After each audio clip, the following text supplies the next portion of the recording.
소득세 낸 제품에 대해서 상속세를 떼놓느냐, 더 좋은 조건으로 가겠죠. 좋은 절세 방향으로.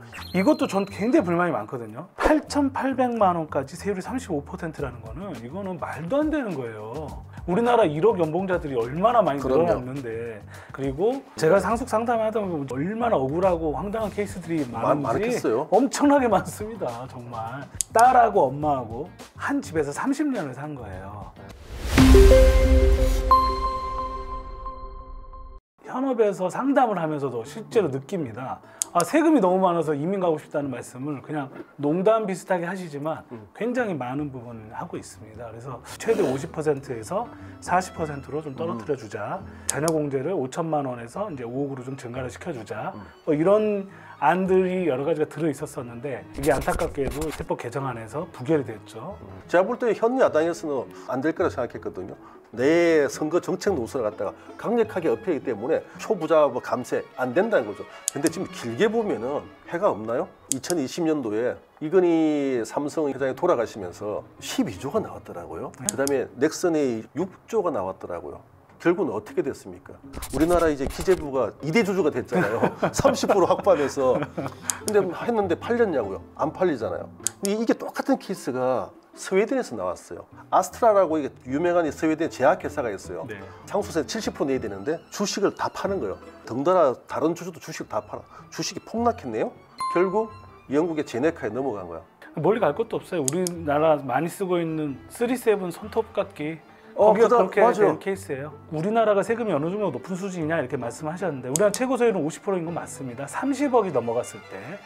일본이 우리나라보다 좀 높죠. 55%. 그런데 거기는 이제 과세표준 공제제도가 잘 큽니다. 제일 선진국이라고 할 수 있는 미국 같은 경우는 한국 돈으로 했을 때 거의 한 200억 가까이 되는 돈이 아니면 세금을 낼 일이 없습니다. 근데 사실은 저희 나라는 또 대주주 할증 제도가 있잖아요. 네. 그러면은 60% 가잖아요. 네. 그리고 상속세가 이중과세 논란이 많은데 내가 평생을 살아오면서 소득세를 다 내고서 왔는데 소득세 낸 제품에 대해서 상속세를 떼놓느냐, 더 좋은 조건으로 가겠죠. 좋은 절세 방향으로.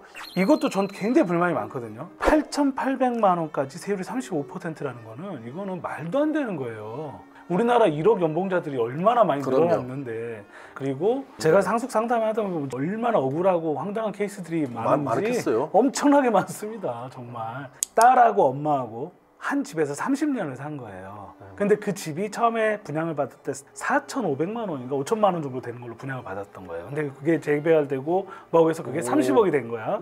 그랬는데 처음에 그 돈을 엄마가 낸 게 아니라 딸이 낸 거예요. 4천만 원을. 명의는 엄마 이름 명의로 한 거예요. 엄마가 갑자기 돌아가시고 나니까 상속을 받으면서 세금을 10몇 억을 내야 되는 상황이 온 거예요.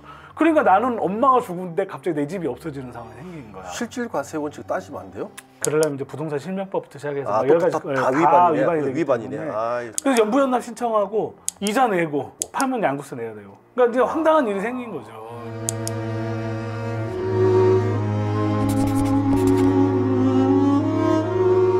트렌드가 요즘 좀 바뀌었거든요. 자녀 교육에서 자본을 갖다가 좀 배분하고 절세 쪽으로 흘러가고 있는 상황인데 투자 이민이 좋은 게 부자가 들어오면 그게 관련된 자본들이 다 들어와요. 그다음에 비즈니스 하는 사람들이 계속 일을 하거든요. 일자리가 창출돼요. 미국도 그렇거든요. 트럼프가 특히 더 그거 강하고요. 근데 이렇게 봤을 때 한 명, 두 명의 소수가 빠져나는 부자지만 전체 경제에서는 결국 나한테 피해가 올 수 있다는 거거든요. 그런 면에서 세제 부분은 바뀌어가야 되는 게 맞지 않나 싶은 생각이 듭니다. 저희들만의 넋두리가 될 수도 있지만 열심히 좀 해주세요. 저 아시는 분 없어요.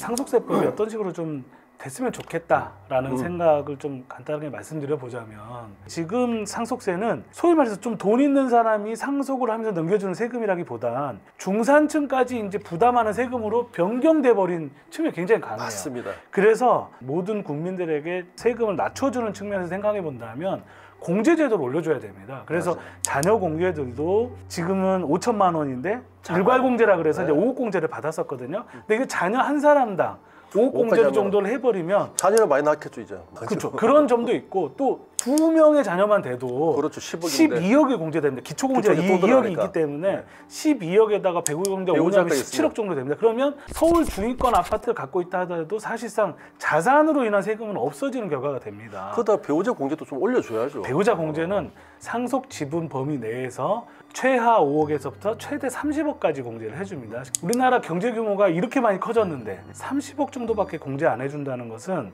많은 미스가 있는 거라고 생각이 됩니다. 이거는 금액으로 한정할 게 아니라 그렇죠. 전체 상속 재산의 몇 % 정도를 상속 공제를 해주겠다 이런 취지로 변경하는 게 좋을 것 같고 세금을 걷는 건 좋아. 근데 현실화시켜서 세율 구간을 올려줘야 돼. 상속세도 마찬가지야.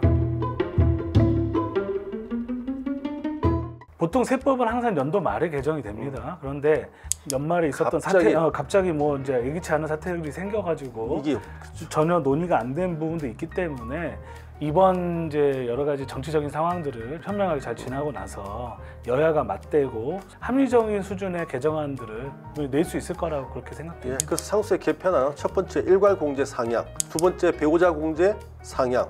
또 하나 논의되고 있는 거는 이제 유산세에서 유산취득세, 물론 좀 복잡하겠지만 그런 부분은 어느 정도 대안적으로 나오지 않을까. 네, 맞습니다.